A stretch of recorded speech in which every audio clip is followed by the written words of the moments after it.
They actually pay children to tattle on their parents. Kind of like the drug war, another perfect case point example of problem reaction solution, creating secret police and highly militarized teams to strike out against the American people on a host of political issues, using the drug war as the crisis. We'll now examine the phony drug war and bring forth some of the real evidence of who's behind the importation of these deadly narcotics. Who is this young man, this new SWAT officer out in Miami? And this gentleman, all part of terror. It's obvious. Why would anyone be wearing a Jason mask? And while they're gearing up to disarm the American people, they're arming themselves to the teeth. I wonder what's going on here, all this paramilitary training. Going back to the 70s, they conditioned us on television with shows like Special Weapons and Tactics. Yes. They're just keeping us safe from that horrible scourge of drugs, narcotics.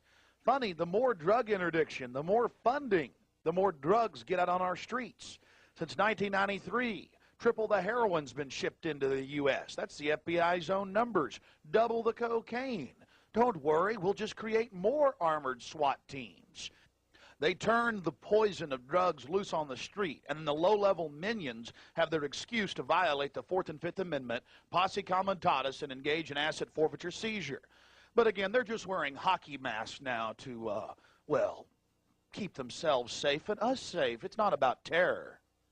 So why don't you just basically tell us about some of the books you've written and also some of the documentation of CIA drug running that you've come across? Well, I came to the table with a background in Air Force intelligence, 8 years during the Vietnam War, worked with the CIA and Air America, and so I know how the intelligence community functions, how it's organized, and after my discharge from the Air Force, I worked directly with the FBI's counterintelligence division for 3 years, and then that led me into contract work with the CIA in an obscure place called Mena, Arkansas, back when Bill Clinton was governor, and back when George Bush was the president. And I personally witnessed complicity between these two men, Bush and Clinton, in terms of transporting cocaine into the U.S. For the purpose of sale to generate money to fight a war. And that war at the time was the conflict in Central America involving the Sandinistas in Nicaragua. In 1970, it's well documented that the organization that was flying the classified material for Air America, codenamed Scatback, was busted. This whole fleet of airplanes and pilots was busted for hauling heroin disguised as classified material in an attempt to smuggle that back to Hawaii. And if you get to Hawaii, then it's a free ride back to the United States, because that's part of the United States. There's no customs to clear. That is documented there, but back to the absolute documentation.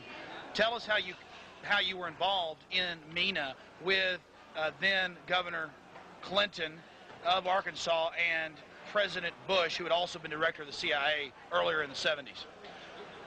I met Oliver North in 1982. He was with the National Security Council. He's the man who recruited me as a civilian to get involved in the Contra resupply operation. He told me that this was taking place in Mena, Arkansas, that George Bush was overseeing the entire project in order to insulate the executive branch from the scheme, because certainly there were constitutional considerations there.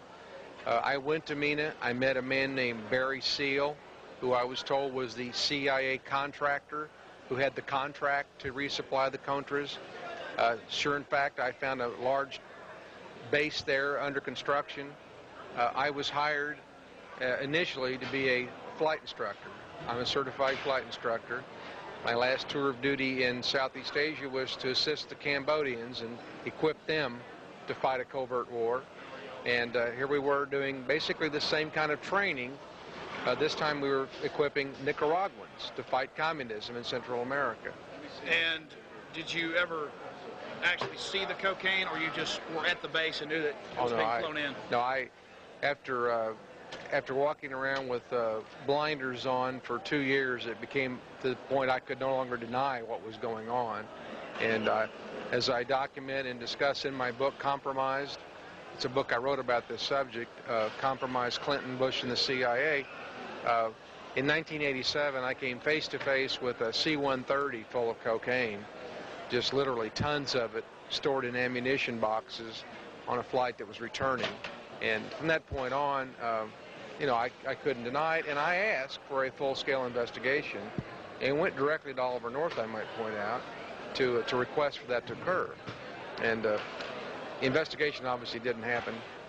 I was labeled a security risk and a threat to the operation, which clearly showed to me that this was being sponsored and sanctioned by the U.S. government. So they were flying guns out and coke in. Yeah.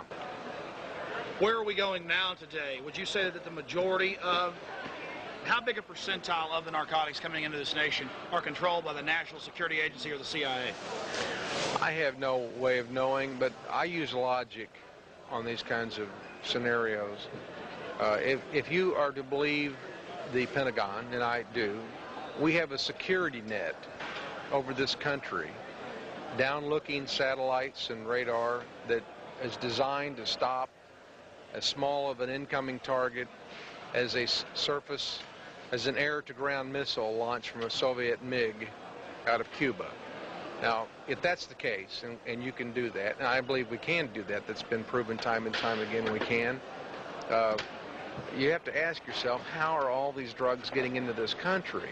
So what are the drug busts that we see? Are those cowboys or people that were not inside, who are not licensed drug runners for the CIA being busted? Oh, the independent, the entrepreneurs, the little guys, the guys with a Cessna that gets caught with a duffel bag full and goes to prison for life. The juxtaposition to that is a C-123 with 5 tons coming in unabated.